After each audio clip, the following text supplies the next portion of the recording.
Look at all this money. The last update, Warriors of the Sky. Then we've got the Hydra Supreme update, Baron Zemo making us all this money, all these CTPs. We're raking it in for Marvel Future Fight. And hey, you there, Mr. Netmarble CEO. Excuse me? Are you talking to me? Yeah, I'm talking to you. Well, what do you want? We need quality of life changes. You've been milking the players for years. It's time to give back with some stuff that doesn't make you money, but makes our experience in the game easier. Well, Hey guys, what's up? Welcome back to the channel. It's Cynicalex, and today I want to complain about, fuss about quality of life improvements / changes. These are things that the player base often requests, and the devs, Netmarble, Marvel Future Fight, often ignore.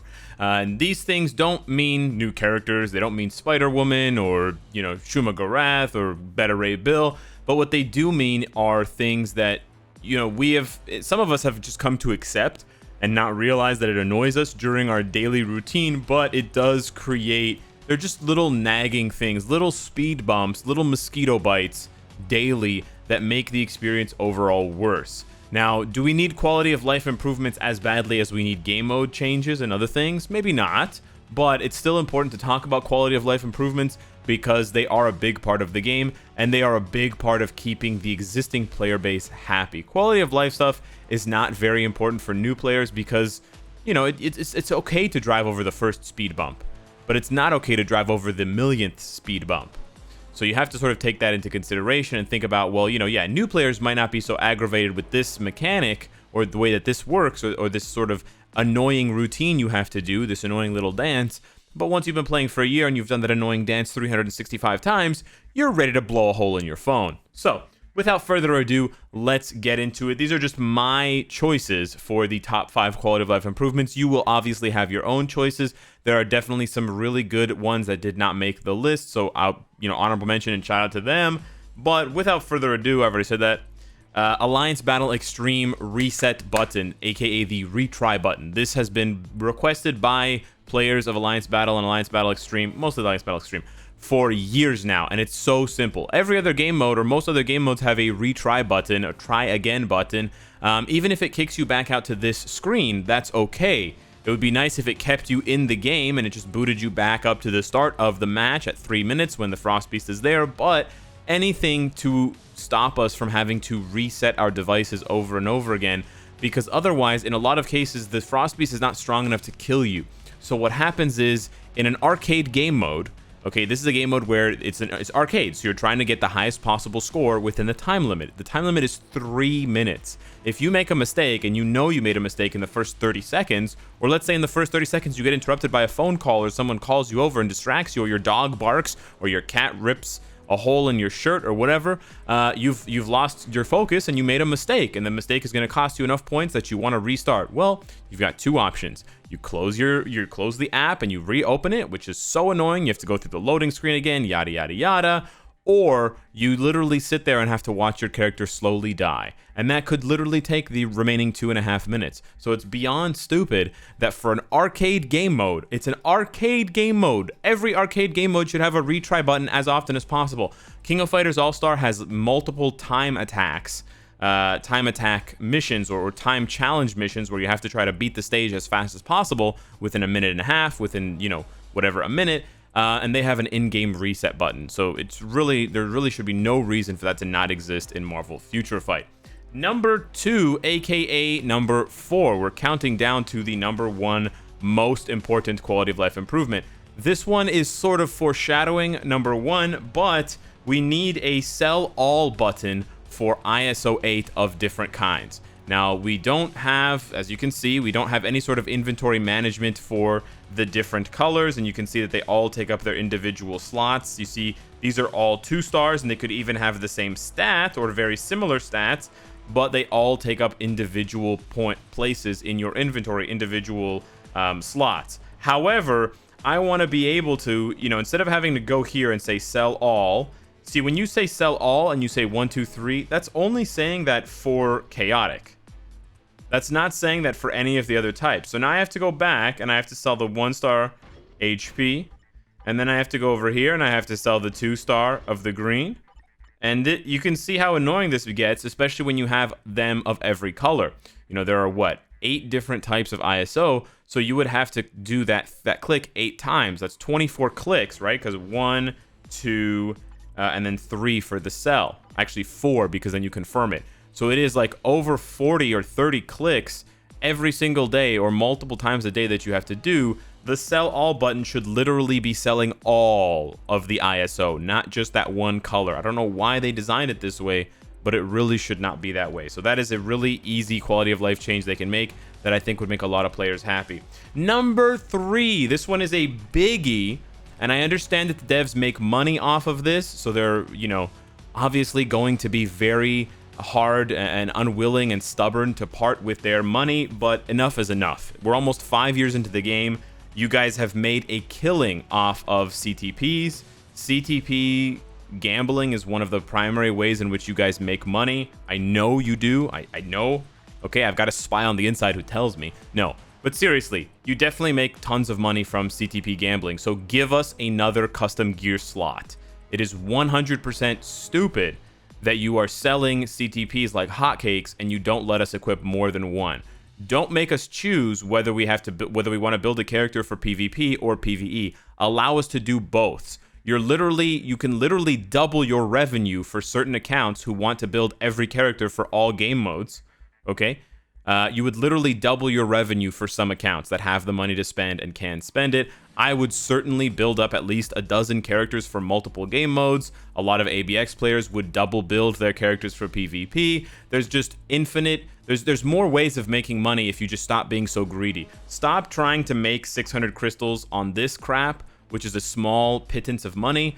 And really, you know, look at the bigger picture. You're going to make players happier because then they don't have to choose, do I want PvP or PvE? They can do both. They can have a more enriching experience. They can have more fun with the game. And you can still make money on players who want to do both. Because now instead of needing, you know, 200 CTPs for all of the characters in the game, I now need 400 CTPs because I'm a maniac and I have $1 bazillion and I want every character to have a CTP for both game modes. So it's a really easy fix. We have 3 ISO 8 sets, which just like doesn't make any sense. Like, why would you give us 3 ISO 8 sets but not give us multiple obelisk slots? It just doesn't make any sense. So 2 or 3 obelisk slots should exist in the game. It's been far too long. The second most requested quality of life improvement for me involves visual noise. And now this one is a little bit trickier, I think. And I don't mean to say, you know, hey, Cynicalex, just go into the settings and drop the graphics down to very low. That will get rid of all the visual noise. True, it will, but it also makes the game look like trash. So that's not actually what I'm asking for. What I'm asking for is there's plenty of additional visual noise that they can get rid of, or they can have a toggle button for it that would make the game just far easier to see, you know, for every player. And it's not only affecting casual players, this also affects competitive players.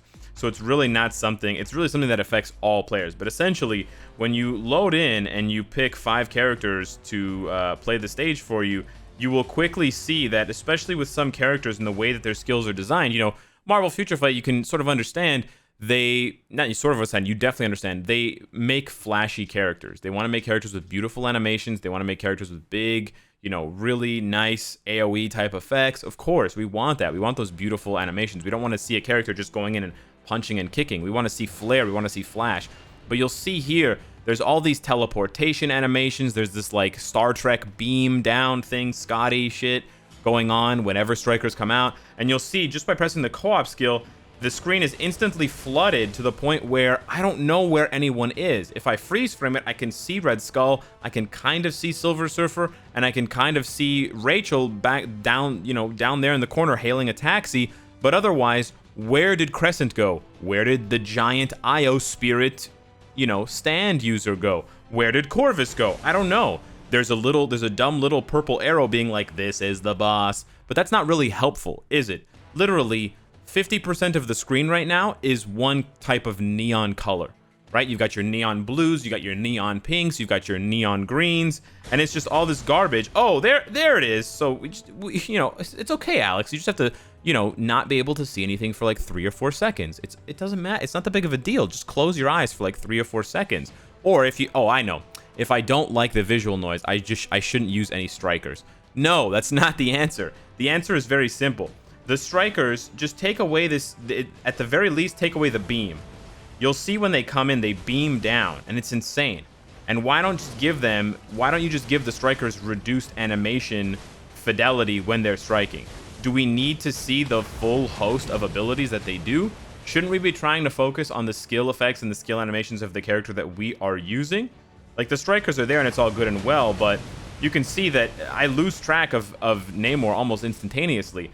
On top of the fact that, can't they implement some sort of outline or silhouette system like they have in Marvel Future Revolution already, where if you lose sight of the character because they're covered in animations, like you can see that the octopus tentacles are covering Namor's animation, Namor's character model, can't you just outline him in behind them? Just anything. Just to make it easier to track my character, make it easier to track the boss, get rid of some of the visual noise. And then we come to number 1. I think this is by far the most requested quality of life improvement. And you already know what it is.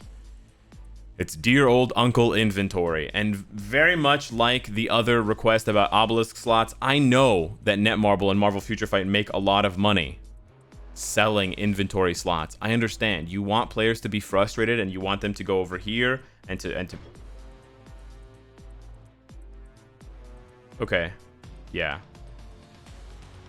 I didn't mean to press that.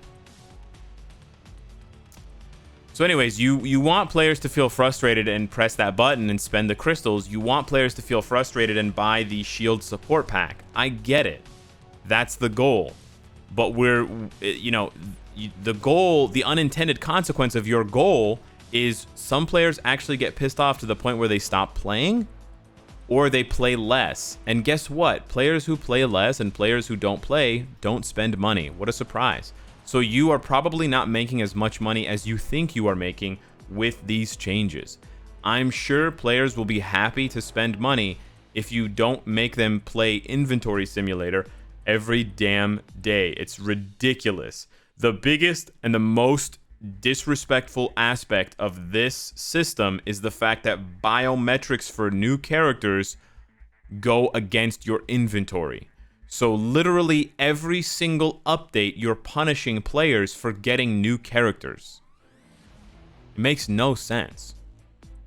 So, very easy fix. Get rid of this tab. This tab should not exist. Rank up materials, i.e. character biometrics, should never count towards your inventory. They should not. That was a horrible decision in 2015, and lo and behold, it's a horrible decision in 2020. Get rid of this nonsense. This is gonna knock out like at least 150 slots. Actually, I can go here and look. Rank up material, 182 freaking slots. Are you serious? That's a lot of slots. That's more slots than all the strip clubs in Canada. But seriously, get rid of this crap. It's garbage, it's annoying, and nobody likes it. Everybody hates it. You've done this before, Marvel Future Fight. You allowed us to, or you changed it so that rank up tickets would stack. That obviously made tons of sense. It's time to address this. This doesn't make any sense. Get rid of this. So, thank you for watching my complaining TED Talk, Marvel Future Fight Edition, episode 547. Let me know what you think of my choices for the top 5 quality of life improvements. If you have your top 5 for quality of life improvements, hit me up down below in the comments, and I will pick my favorites. Thank you so much. Appreciate you watching, and I will see you in the next one. Take care.